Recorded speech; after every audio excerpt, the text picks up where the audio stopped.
حضرت صہیب رومی رضی اللہ تعالی عنہ جلیل القدر صحابی، بہترین تاجر تھے، مکے میں بہت بڑی تجارت تھی ان کی۔ رسول اعظم صلی اللہ علیہ وسلم صحابہ کے ساتھ ہجرت فرما کر جب مدینہ منورہ تشریف لے گئے تو حضرت صہیب کے کاروبار کے پھیلے ہونے کی وجہ سے وہ وہیں پر تھے، سب چلے گئے، وہ وہیں پر تھے۔ کچھ دنوں کے بعد حضور کے دیدار کے لیے بے چین تھے اور دل میں بار بار یہ خیال آتا تھا، یار میں تجارت کی غرض سے یہاں بیٹھا ہوں، حضور کا دیدار نہیں کر پا رہا ہوں، سرکار کی بارگاہ میں حاضری نہیں ہو رہی ہے، حضور کی زیارت سے میں محروم ہوں۔ بس ایک دن خیال آیا کہ ایسی دولت کیا کام کی جو حضور کی بارگاہ تک نہ پہنچا سکے۔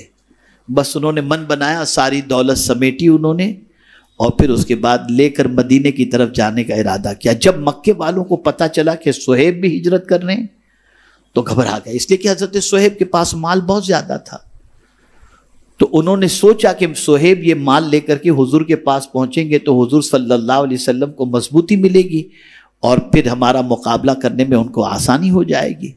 تو صہیب کیسے بھی کر کے مدینے نہ پہنچ سکے، تو صہیب تو روانہ ہو گئے تھے۔ حضرت صہیب رضی اللہ تعالیٰ عنہ انہوں نے راستے میں پکڑ لیا، صہیب کہاں جا رہے ہو؟ مدینے جا رہا ہوں۔ کہ سارا مال لے کے جا رہے ہو؟ کہاں ہاں۔ کہا ہم تمہیں جانے نہیں دیں گے۔ کہا میں نے جہاں کا رخ کر لیا ہے نا، اب وہاں سے میں رخ پھیر نہیں سکتا، میں تو جا کر کے ہی رہوں گا۔ تو جب انہوں نے یہ سنا تو کہا سنو صہیب، تم کو جانا ہو تو جاؤ، لیکن ایک پیسہ بھی تم کو لے کر جانے نہیں دیں گے۔ اب زندگی کی ساری کمائی ان لوگوں نے کہا چھوڑ دو اگر تمہیں مدینہ جانا ہے تو، ورنہ مدینے مت جاؤ، مکے میں ہی رہو۔ حضرت صہیب نے کہا لے لو سب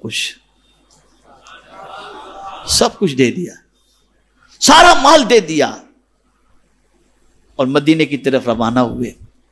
سرکار صلی اللہ علیہ وسلم نے دور سے کسی سواری کی وجہ سے گرد و غبار کو اٹھتے ہوئے دیکھا، آتے ہوئے دیکھا، تو سرکار نے دیکھا کہ حضرت صہیب تشریف لا رہے ہیں، تو سرکار کا تاریخی جملہ تھا ربحا یا صہیب، ربحا یا صہیب، ربحا یا صہیب۔ اے صہیب تم نے بہت نفع کمایا، اے صہیب تم نے بہت نفع کمایا، اے صہیب تم نے بہت نفع کمایا۔ کیا مطلب؟ میرے دیدار کی خاطر تم نے اپنا سارا مال قربان کر کے تم گھاٹے میں نہیں، تم نے بہت نفع کمایا ہے، بہت نفع۔ خدا کی قسم پڑھو یہ سب چیزیں، تب پتہ چلے گا کہ حضور کیا ہیں۔ پڑھو، بے انتہا محبت کرو میرے آقا صلی اللہ علیہ وسلم سے، ان سے بہتر کوئی ہے ہی نہیں۔ وہ تو ایسے ہیں کہ امتی کے پیر میں کانٹا بھی چبھ جائے تو وہ بے چین ہو جاتے ہیں۔